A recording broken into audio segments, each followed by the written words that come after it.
எல்லாருக்கும் வணக்கம். டிவிக்கு கம்பேக் அப்படின்னு தான் வந்து சொல்லணும்.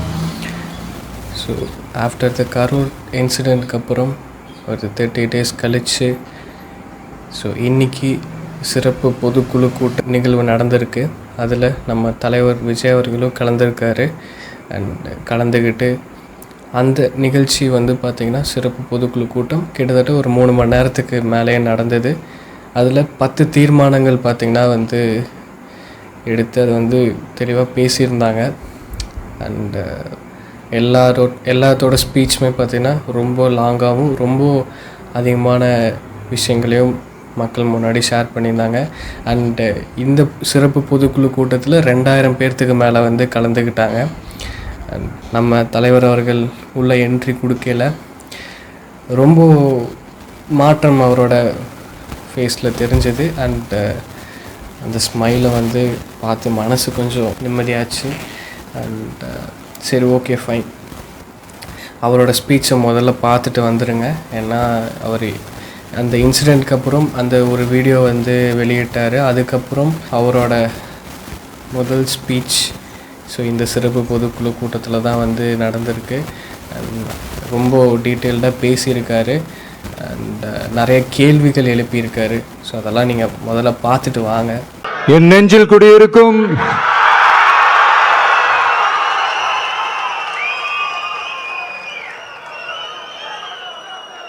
என்னுடைய தோழர்களுக்கும் தோழிகளுக்கும் தமிழக மக்களுக்கும் என்னுடைய வணக்கம்.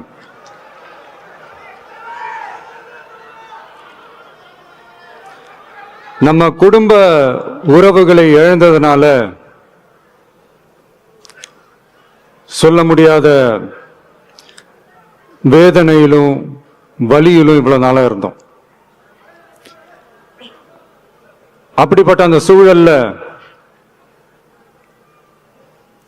நம்ம சொந்தங்களின் மனம் பட்டு இருக்க வேண்டியது நம்மளுடைய கடமை. அதனாலதான் அவங்களோட சேர்ந்து அமைதி காத்து வந்தோம். ஆனா இப்படி அமைதி காத்து வந்த நேரத்தில் நம்மளை பத்தி வன்ம அரசியல் வலைகள், அர்த்தமற்ற அவதூறுகள்னு இந்த மாதிரி நிறைய விஷயங்கள் நம்மளை பத்தி பின்னப்பட்டன, பரப்பப்பட்டன. இது எல்லாமே வந்து சட்டம் மற்றும் சத்தியத்தின் துணை கொண்டு துடைத்து எறிய தான் போறோம்.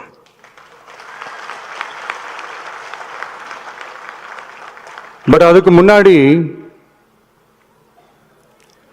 தமிழக சட்டமன்றத்தில் நமக்கு எதிராக நிகழ்த்தப்பட்ட ஒரு உரைக்கு ஒரு நாகரிக பதிலடி கொடுக்கணும்னு நான் நினைக்கிறேன்.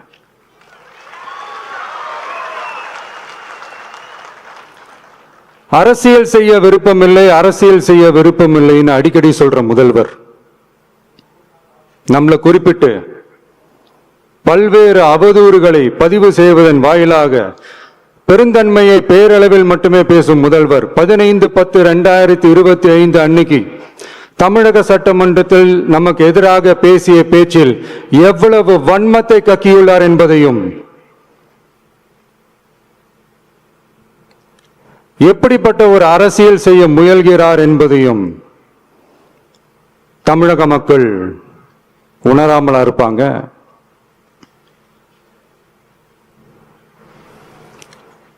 இந்த கரூரோட சேர்ந்து 5-6 மாவட்டத்துக்கு இந்த மக்கள் சந்திப்பு நிகழ்ச்சிகள்லாம் நடத்தியிருக்கிறோம், போயிருக்கிறோம். அங்கெல்லாம் இந்த லாஸ்ட் மினிட் வரைக்கும் எங்களுக்கு அந்த இடம் கொடுப்பாங்களா மாட்டாங்களா, பெர்மிஷன் தருவாங்களா மாட்டாங்களா, இப்படியே இழுத்து அடிச்சுக்கிட்டு இருப்பாங்க. நான் நாகப்பட்டினத்தில் சொன்னது மாதிரி தான். நாங்கள் ஒரு இடம் செலக்ட் பண்ணி கேட்போம், மக்கள் நல்லா ஸ்பேஷியஸாக நின்று பார்க்குற மாதிரி. பட் அவங்க அதையெல்லாம் ரிஜெக்ட் பண்ணிட்டு மக்கள் நெருக்கடியோடு நின்று பார்க்குற மாதிரி ஒரு இடத்த செலக்ட் பண்ணி எங்களுக்கு கொடுப்பாங்க. இது வந்து டிஃபால்ட்டாக எல்லா இடத்துலையும் இந்த ஒரு ஆர்குமெண்ட் நடந்துட்டு இருக்குன்னு வைங்க. அது மட்டும் இல்லை, இந்தியாவிலேயே எந்த ஒரு அரசியல் கட்சி தலைவருக்கும் கொடுக்கப்படாத கண்டிஷன்ஸ். பஸ்ஸுக்குள்ளேயே இருந்து பார்க்கணும், மேல வந்து கை காட்டக்கூடாது, இப்படிலாம் ஒரு அதீத கட்டுப்பாடுகளை கொடுத்த உடனே எங்க சைட்ல இருந்து ஒரு அறிக்கையும் வெளியிட்டோம். அது மட்டும் இல்ல, தமிழக வெற்றி கழகம் சார்பாக அனைத்து கட்சிகளுக்கும் சமமாக ஒரு முறையான ஒரு பொது வழிகாட்டு முறைகள் SOPs சொல்லுவாங்க, அதையும் வழங்கணும்னு சொல்லி உயர் நீதிமன்றத்தையும் நாடி இருக்கணும். இதுவும் தமிழக மக்கள் உணராமலா இருப்பாங்க? இப்படி ஒரு அரசியல் காழ்ப்புடன், நேர்மை திறனற்று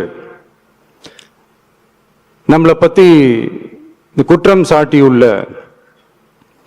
குறுகிய மனம் கொண்ட முதல்வர் அவர்களுக்கு ஒரு சில கேள்விகள். உச்சநீதிமன்றத்தில், அதாவது 13/10/2025 அன்னைக்கு உச்சநீதிமன்றத்தில் நடந்த அந்த விவாதங்களை வைத்தும் வந்த உத்தரவுகளை வைத்தும் இந்த கேள்விகள். இப்படி பொய் மூட்டைகளா நம்மளை பத்தி இந்த அவதூறுகளை அவிழ்த்து விட்ட முதல்வர் அவர்களுக்கும் திமுக அரசுக்கும் சார்பாக கோடிகளை கொட்டி அமர்த்தப்பட்ட அறிவார்ந்த வழக்கறிஞர்கள் அவங்க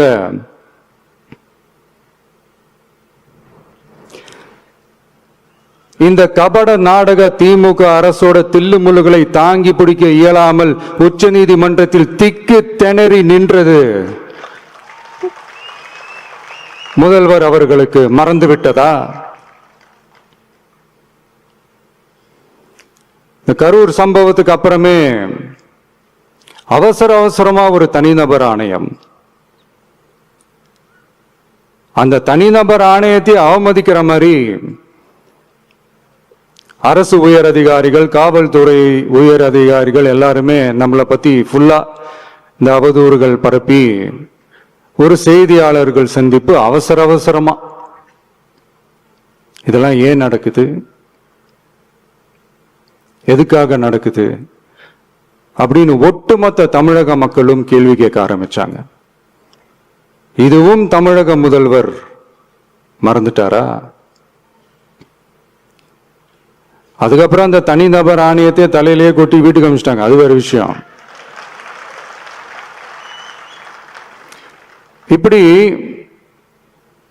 இப்படிலாம் கேள்வி கேட்ட உடனே ஏதாவது பதில் சொல்லி ஆகணும்ல. அதனால சட்டமன்றத்தில் பேசும்போது உண்மை நிலையை தெளிவுபடுத்தத்தான் அப்படின்னு ஏதோ இந்த சட்ட ரீதியாகவும் சத்தியத்திற்காகவும் நடந்தது போல ஏதோ சாமர்த்தியமா பேசுறதா நினைச்சு பேசியிருக்காங்க. இப்படி ஒரு 50 வருஷமா பொது வாழ்க்கையில் இருக்கிற ஒருத்தவங்க ஒரு முதல்வர் அவர்கள் சொன்னது எவ்வளவு பெரிய ஒரு வடிகட்டின பொய், சப்பை கட்டுன்னு நான் சொல்லல, உச்ச நீதிமன்றம் சொல்லியிருக்கிறாங்க. அவங்க சொன்னதெல்லாம் கொஞ்சம் என்னன்னு கொஞ்சம் லைட்டா பார்ப்போமா?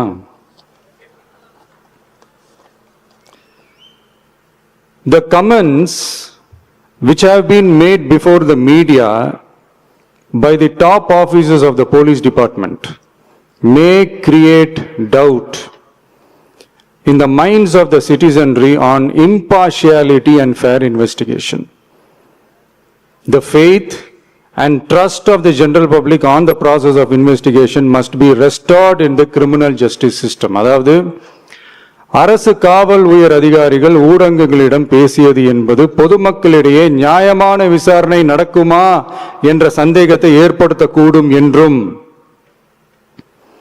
நியாயமான விசாரணை மூலமே அந்த சந்தேகத்தை மீட்டெடுத்தே ஆக வேண்டும் என்றும் உச்ச நீதிமன்றம் தமிழக அரசின் தலையில் ஓங்கி நறுக்கு நறுக்கு நறுக்கு என்று கொட்டியதை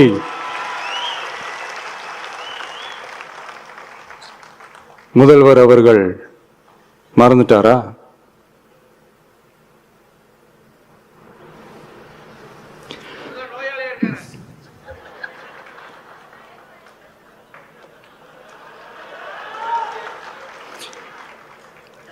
மாண்புமை சென்னை உயர் நீதிமன்றத்தின் மாண்புமிகு நீதியரசர் SIT அமைத்து உத்தரவிட்டார் அல்லவா? அந்த உத்தரவை ஏதோ சட்டத்தின் மீதும் நீதி பரிபாலனத்தின் மீதும் மரியாதை கொண்டவர்கள் போல ஒரு நாடகத்தனமான கொண்டாட்டத்தை திமுகவும் திமுகவிற்கு ஒத்து ஊதுவோரும் நடத்தி கூத்தாடி குதூளித்தனர் அல்லவா? தாவேகாவிற்கு எதிராகவும் நமக்கு எதிராகவும் உயர்நீதிமன்ற மாண்புமிகு நீதியரசர் தீர்ப்பளித்து விட்டதாக விதந்தோதி விழா எடுத்தனர் அல்லவா? அந்த உத்தரவை குறித்து சொல்லும் போது எந்த ஆவணத்தின் அடிப்படையில் அந்த உத்தரவு அமைக்கப்பட்டது? நான் கேட்கல, உச்ச நீதிமன்றம் கேட்டிருக்கிறாங்க. The judgment is completely silent about how learned single judge arrived at such a conclusion and what material was pursued by the court என்று உச்ச நீதிமன்றம் உரத்த குரலில் கேள்வி கேட்டது. அப்போதும் கூட உச்ச நீதிமன்றத்தில் திமுக அரசுக்காக வாதாடிய அறிவார்ந்த மூத்த வழக்கறிஞர்கள் பதில் சொல்ல இயலாமல் வாய் மூடி மௌனம் காத்ததை நாடே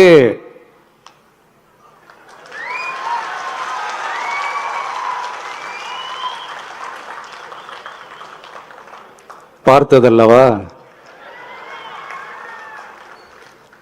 இதையும் முதல்வர் அவர்கள் மறந்துட்டாரா?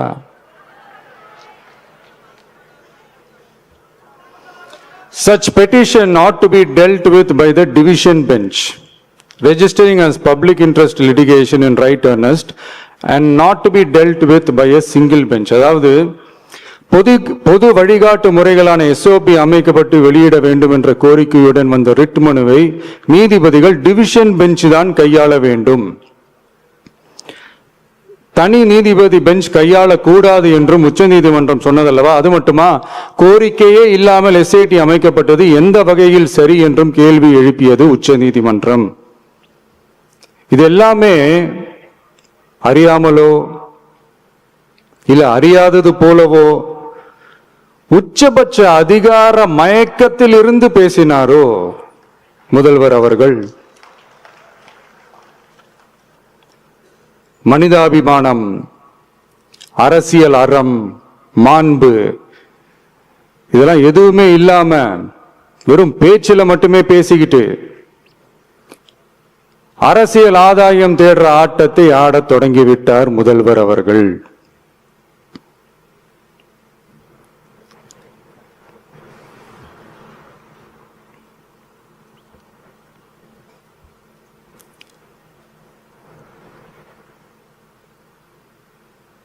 இதெல்லாம் என்ன உங்களுக்கு புதுசா? என்ன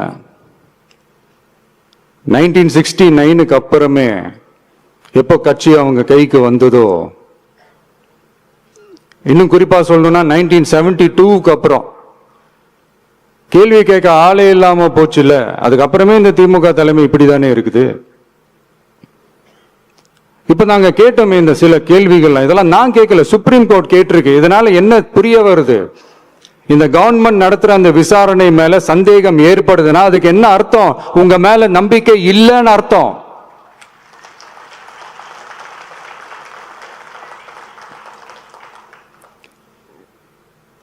இதெல்லாம் ஏன் எதுக்காகன்னு முதல்வர் அவர்களுக்கு புரியுதா?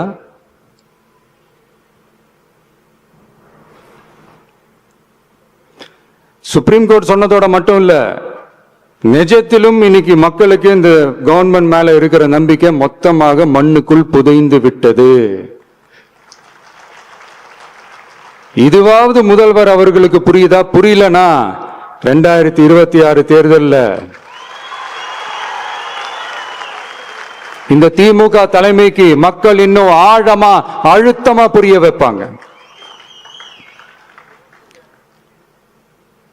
அப்ப கூட இவங்க என்ன பண்ணுவாங்க தெரியும்ல, 5 வருஷத்துக்கு ஒரு வாட்டி பழக்க தோஷத்துல ஒரு அறிக்கை ஒண்ணு வெளியிடுவாங்களே, மக்கள் தீர்ப்புக்கு தலை வணங்குகிறோம் அப்படின்ட்டு அந்த அறிக்கையை வெளியிட்டு இப்ப அறிவாலயத்துல போய் ஓடி ஒளிஞ்சுப்பாங்க. இப்பவே ரெடி பண்ணி வச்சுக்கோங்க அந்த அறிக்கையை. எப்படி? மக்கள் தீர்ப்புக்கு தலை வணங்குகிறோம்.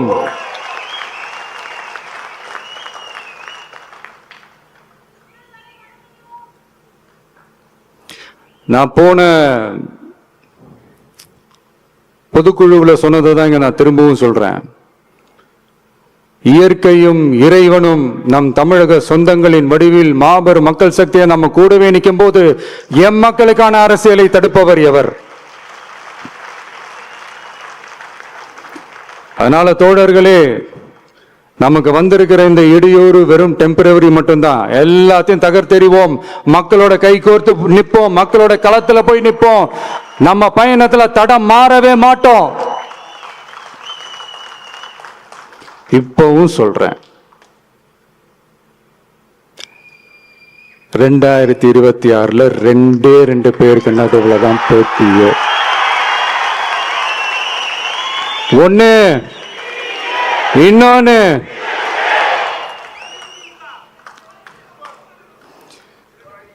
இந்த போட்டி இன்னும் ஸ்ட்ராங்கா மாறப்போகுது. 100% வெற்றி நமக்கு. வாகை சூடுவோம், வரலாறு படைப்போம், கான்பிடென்டா இருங்க, நல்லதே நடக்கும், வெற்றி நிச்சயம். மீண்டும் சந்திக்கும் வரை நன்றி, வணக்கம். ஸோ பார்த்துருப்பீங்க, ரொம்ப ஃபயரான ஒரு ஸ்பீச் அப்படின்னு தான் வந்து சொல்லணும். அவரோட ஸ்பீச்சில், அவரோட டோனில் நீங்கள் நிறைய சேஞ்சஸை முன்னாடி இருந்த பொலிட்டீஷியனுக்கும் இப்போ இருக்கிற பொலிட்டீஷியனுக்கும் நிறைய டிஃப்ரென்ஸ் இருக்கிறத உங்களால் உணர முடியும்னு நான் நினைக்கிறேன். அண்ட் ரொம்ப பார்த்திங்கன்னா அவரோட பிஹேவியர்ஸ் எல்லாம் பார்த்தா ரொம்ப பார்த்திங்கன்னா கோபமாக இருக்கிற மாதிரி நல்லாவே வந்து தெரியுது. அண்ட் நடுவில் வந்து நீங்கள் பார்த்தீங்களா இல்லைன்னு தெரியல, ஸ்பீச் கொடுத்துட்ருக்கையில் நடுவில் ஒரு கேப் வந்து விட்டுட்டு ஒரு விஷயத்தை பார்த்துட்டு சொல்லிகிட்டு இருக்கும்போது அங்கே இருந்த யாரோ ஒருத்தங்க ஏதோ சொல்லியிருக்காங்க, ஃபன்னியாக தான் சொல்லியிருக்காங்க. பட் அவர் லைட்டாக வந்து சிரிக்காமல் ஒரு மாதிரி கோபமாக தான் வந்து அப்படியே பார்த்தாரு.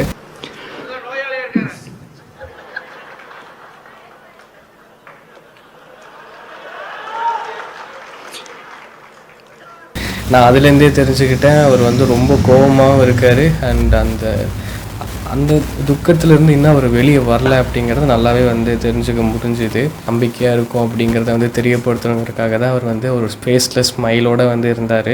அது நல்லாவே உணர முடிஞ்சுது. அண்ட் முக்கியமாக பார்த்தீங்கன்னா, ஸோ இந்த சிறப்பு பொதுக்குழு ஸ்டார்ட் பண்ணுறதுக்கு முன்னாடியே வந்து ஒரு 10 நிமிஷம் ஸோ இந்த கரூர் மக்கள் அஞ்சலி செலுத்திக்கிட்டு தான் இந்த சிறப்பு பொதுக்குழு கூட்டத்தையே வந்து ஸ்டார்ட் பண்ணாங்க. அண்ட் அதெல்லாம் ரொம்ப ஹேட்ஸ் ஆஃப்.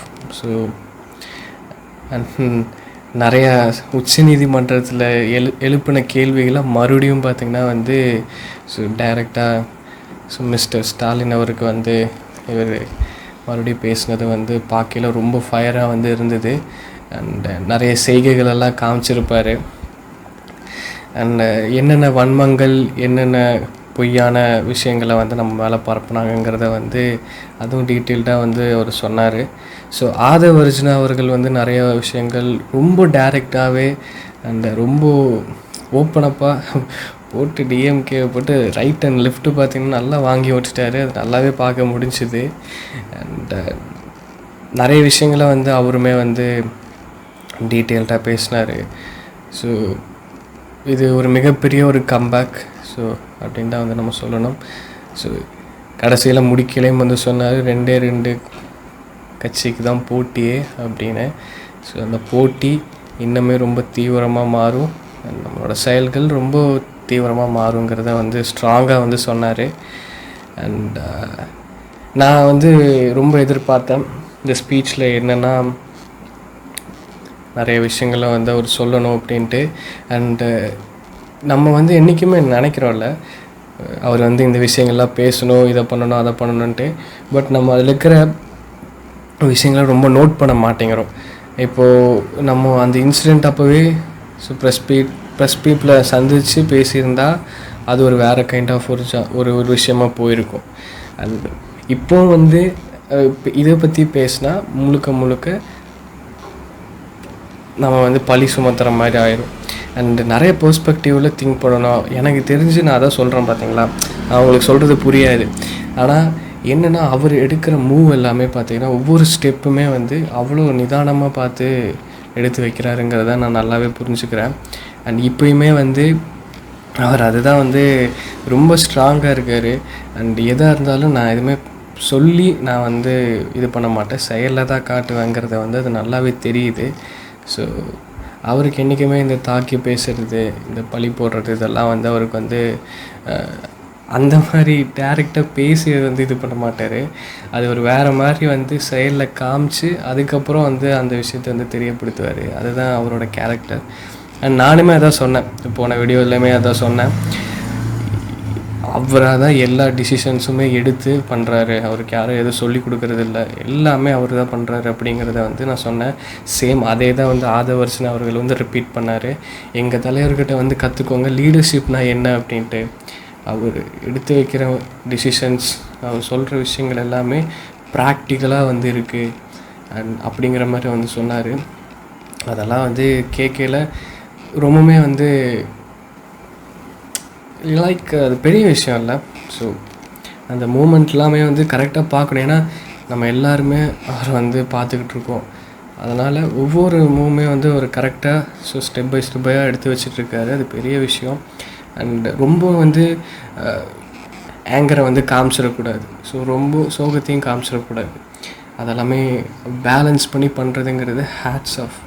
ஸோ அதுதான் அது வந்து அவர் எப்போவுமே கரெக்டாக பண்ணிகிட்ருக்காரு. அதுதான் பெரிய விஷயமாக நான் பார்க்குறேன். ஸோ இப்போ இவ்வளோ பெரிய இன்சிடெண்ட்டுக்கு அப்புறமும் ஒரு தெளிவான ஸ்பீச், நீங்கள் அதை தான் நல்லா நோட் பண்ணணும்.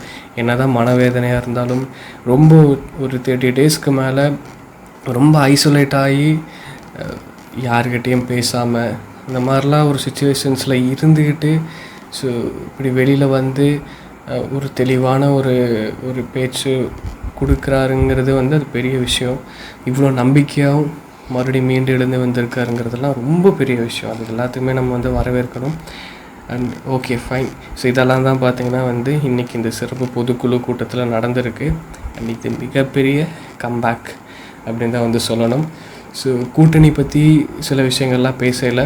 முழு அதிகாரமும் அந்த கூட்டணி எடுக்கிற கூட்டணிக்கான அந்த விஷயங்கள் எல்லாமே அந்த பொறுப்பு எல்லாமே இவருக்கு மட்டும்தான் உள்ளது அப்படிங்கிற மாதிரி வந்து சொன்னாங்க. அவர் தான் வந்து தலைமையாகவும் இருக்க போகிறாரு அப்படிங்கிற மாதிரி சில விஷயங்கள் எல்லாமே டீட்டெயில்டாக வந்து பேசப்பட்டிருக்கு. பட் கூட்டணி பற்றி இன்னும் கன்ஃபார்மான ஒரு நியூஸ் பார்த்திங்கன்னா வந்து அப்படியே தான் வந்து இருக்குது, தெரியல.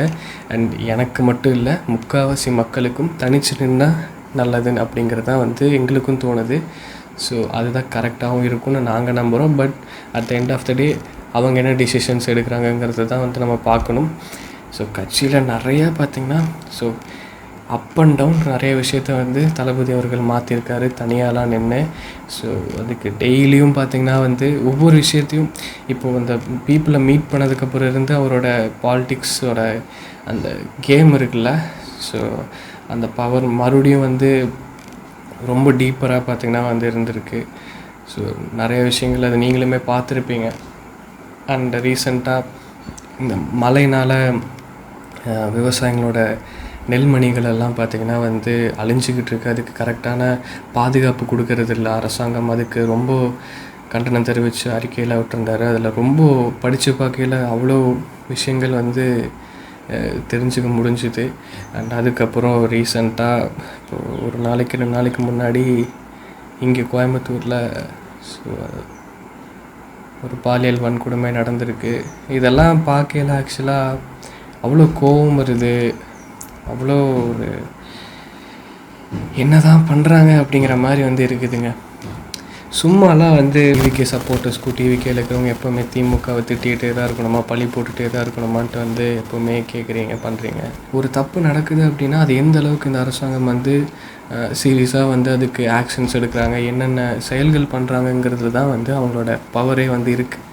ஸோ ஆல்ரெடி உங்கள்கிட்ட தான் பவர் இருக்குது. பட் இருந்தாலும் எந்த அளவுக்கு தீவிரமாக அதை பண்ணுறீங்கிறது வந்து ஒன்று இருக்குது. ப்ளஸ் எந்த அளவுக்கு தண்டனைகள் வழங்கப்படுது, எந்த அளவுக்கு ஸோ அதுக்கேற்ற மாதிரியான விஷயங்கள் அதெல்லாம் தான் பார்த்திங்கன்னா மக்கள் மத்தியில் உங்களுக்கு நம்பிக்கையும், உங்களுக்கு அடுத்த தடவை ஓட்டு போடலாமா வேணாமா இது எல்லாமே முடிவு பண்ணுறது அந்த விஷயந்தான்.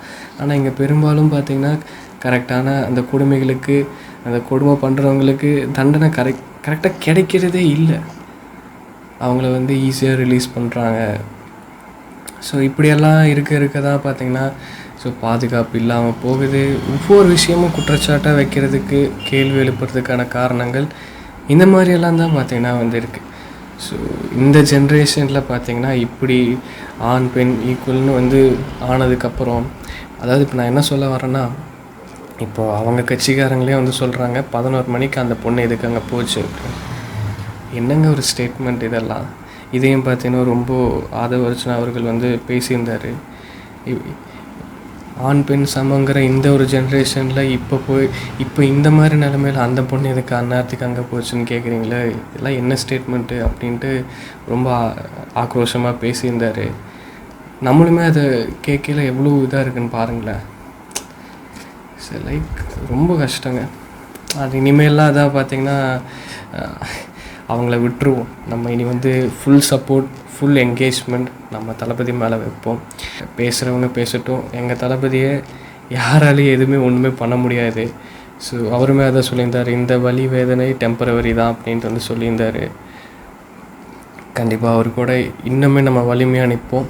அண்ட் ரீசெண்டாக பார்த்தேன் 26% ஸோ அதிகமாக வந்து டிவிகேக்கு கிடச்சிருக்கு அப்படிங்கிற மாதிரி ஒரு விஷயம் பார்த்தேன். அது ரொம்பவுமே மனசுக்கு சந்தோஷமாக இருந்தது. அண்டு ரீசெண்டாக அஜித் சாரோட இன்டர்வியூ அது ரொம்ப இப்போ வைரலாக போயிட்டுருக்கு. அவர் வந்து நம்ம தளபதி அவருக்கு வந்து சப்போர்ட்டிவாக பேசியிருக்காரு. அவருக்கு இந்த நேரத்தில் நன்றியை தெரிவிச்சுக்கிறேன். அண்ட் ஏன்னா சினி இண்டஸ்ட்ரியில் எல்லாருமே அகெயின்ஸ்டாக இருக்கும்போது இந்த ஒரு மனுஷன் மட்டும் சப்போர்ட்டிவாக பேசினதுக்கு அதுக்கு பெரிய கட்ஸ் வேணும். அது அவர்கிட்ட நிறையாவே இருக்குது. அண்டு இப்போன்னு இல்லை, அது அப்போயே வந்து ஸோ கலைஞர் காலத்திலே அவருக்கு வந்து இருந்ததுங்கிறது எல்லாத்துக்குமே தெரியும். அது ஓப்பன் ஸ்டேட்மெண்ட்டாக ஸ்டேஜில் பேசினது எல்லாமே வேறு லெவல். ஸோ அவருக்கு நன்றின்னு சொன்னாலே போதும், அதுவே பெரிய வார்த்தையாக இருக்கும். அண்டு பார்த்திபன் சார் அவரும் வந்து சப்போர்ட்டிவாக அப்போ இருந்து இப்போ வரைக்கும் பேசிக்கிட்டு இருக்காரு. ஸோ நம்ம தளபதிக்கு சப்போர்ட்டிவாக, ஸோ அவருக்கும் நன்றி.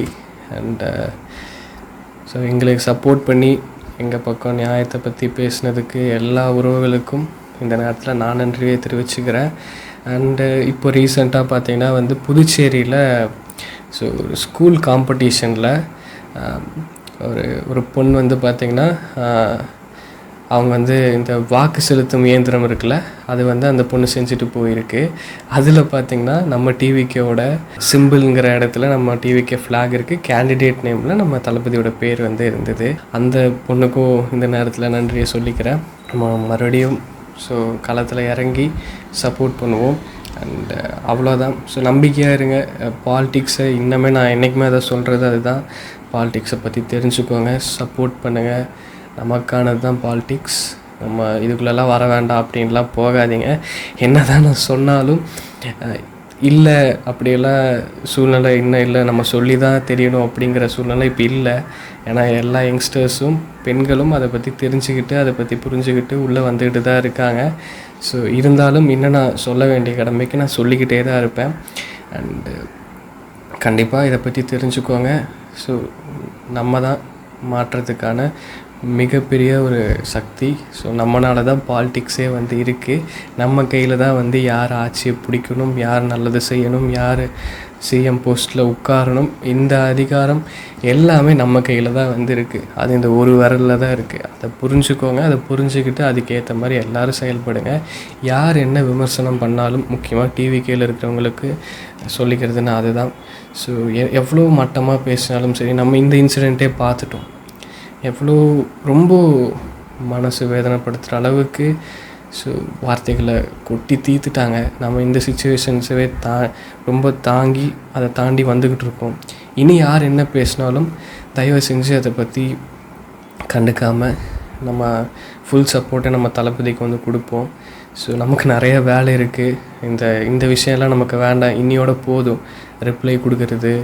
அண்டு அவங்க அப்படி கேவலமாக ரொம்ப பேட் வேர்ட்ஸ்லாம் யூஸ் பண்ணி பேசுன மாதிரி நம்ம அவங்கள பேசுகிறது, இதெல்லாம் வேண்டாம். நம்ம வந்து ஃபுல் சப்போர்ட்டும் நம்ம தளபதிக்கே கொடுப்போம். அவர் பக்கம் நம்மளோட செயல்பாடுகளை நம்ம திருப்புவோம். நம்ம இனிமேல் வந்து அவர் ஜெயிக்க வைக்கிற வேலை தான் நம்மளோடது. நம்ம நிறையா வேலை பார்த்துட்டோம். ஸோ இந்த இன்சிடென்ட்ஸில் நிறைய விஷயங்களை மீடியா முன்னாடி விர்ச்சுவல் வாரியர்ஸ் வந்து கொண்டு வந்து நிறுத்தி இருக்கிறது, அதெல்லாம் பெரிய விஷயம். அதே அளவுக்கு அதே உண்மைகளை அதே மாதிரி அந்த சக்தியோட மறுபடியும் இங்கே நம்ம பயணம் செய்வோம். அதுதான் நான் இந்த நேரத்தில் சொல்லணும்னு ஆசைப்பட்றேன். அவ்வளோதான். ஸோ நன்றி. 100% வெற்றி நமக்கு. வாகை சூடுவோம், வரலாறு படைப்போம், கான்பிடென்டா இருங்க, நல்லதே நடக்கும், வெற்றி நிச்சயம். மீண்டும் சந்திக்கும் வரை நன்றி, வணக்கம்.